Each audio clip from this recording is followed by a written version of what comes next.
How to add Stratos token on MetaMask. Are you guys facing issues to add Stratos token on MetaMask application? If that's so, then this video might help you out. Without further ado, let's get started. First of all, open MetaMask on your mobile device. Once you open the MetaMask application, log in into your account with your registered email and password. After you get logged in, now tap on the plus icon. After you click on the plus icon, now tap on search bar and search for Stratos token.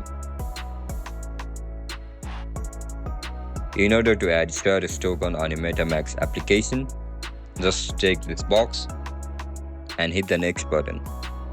You can see the option for import. Tap on it.